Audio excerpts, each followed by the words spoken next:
What's up, guys? I'm Brian from Fort Knox Company, and I'm going to show you where I got these bubble letters for my boat registration. A lot of people ask these things in the boating world. Where do you get these letters? Where do we get those really nice looking ones? I have them right here, and I'll show you how to put them on and where to get them. So here's a quick look at them. These are the 3-inch chrome outline, white background bubble letters. Some of the nicest ones I've seen out there.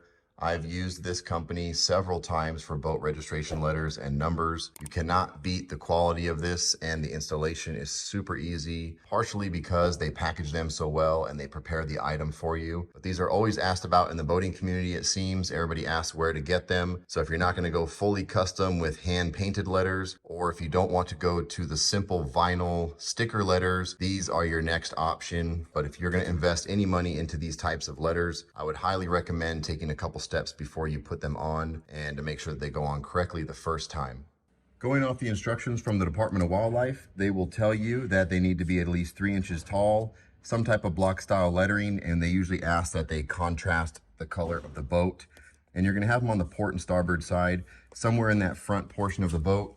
An area that I like to put them is somewhere near the windshield, like front quarter, front third of the boat, near like the driver passenger side, and you usually get a little bit more of that broad face. I'm not going to be going here on the top portion. I'm going to be going down here in the blue right along the rub rail. And to do that on the front, I have a lot of curves right here. So that's why I'm going to go somewhere right here in the window where I get this flat surface. Again, 3 inches tall. You could definitely go up here. The only reason I don't like doing it on this upper part is because a lot of people get in and out of the boat and things kind of hang over it. This will have a less chance of anybody rubbing or dragging an ice chest over it or towels and stuff versus up here. It just needs to be clearly visible in that front portion of the boat.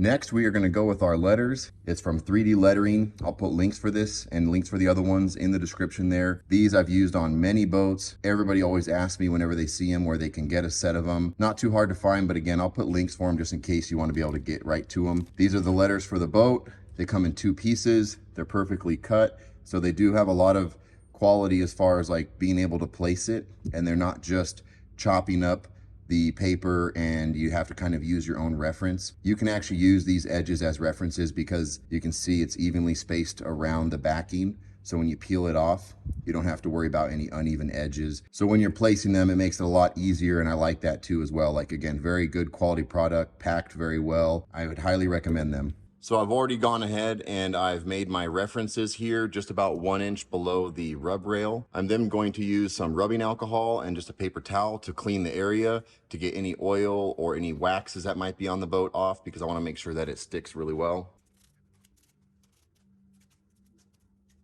You definitely don't want to skip that step of using that rubbing alcohol. You can see right here all this grime that I just got off the boat. My boat right now, pretty clean looking. We always wipe it down after and use some different cleaners, but this collects that dust, and this is why it's really important to clean the surface before you put those stickers on, especially if you're going to invest the money in these nice decals. I would do this first. It only costs a couple dollars for that rubbing alcohol and the paper towel, but it's the essential step that you need to make sure these things last. So now that we have the clean surface, I'm going with this as a reference point for both sides because this is the mount to our bimini, and this is going to be my reference point to keep them even on both sides. Even though if they were slightly off, you probably wouldn't be able to tell, you know, looking at both sides independently. But this is what I'm going to use as my reference line for the other side as well. My marks here for tape is reference so that as I'm holding that long strip of letters, I won't be off center when I'm kind of laying it across. I have a reference point middle and at the end. It's as easy as peeling these off.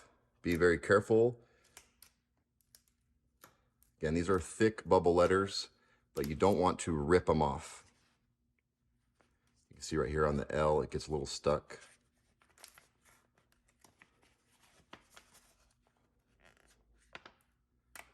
There we go. Start on one side. I'm going to start over on the left by the reference, like I said. Slowly place down and just kind of go along the letters, applying a little bit of even pressure. This is a little bit different than your decals, which you're going to probably like hit with a credit card, because these do not bend the same way as those flat decals. So then by leaving the face on, by leaving this plastic on, we can definitely roll over the edges a lot more. The flat decals, you're normally going to be able to just kind of run over it with a credit card. With this, the only real method to kind of get into it is by using your hands and your fingers, but apply even upward and outward pressure on all the letters. And then we can peel back this backing. And what I like too is that the backing is a really good quality, that it grabs the letters enough, but not enough that when you go to peel it, it's going to start pulling off the letters.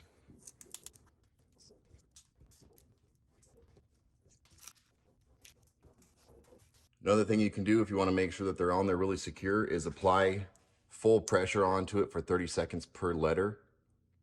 That'll obviously take a couple minutes. Just make sure these things are really on there. And then when you're done, we can go ahead and peel this backing.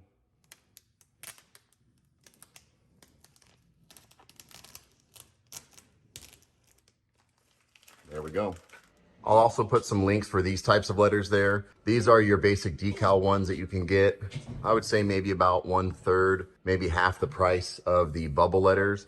But these bubble letters, you really can't beat them. They look super sharp.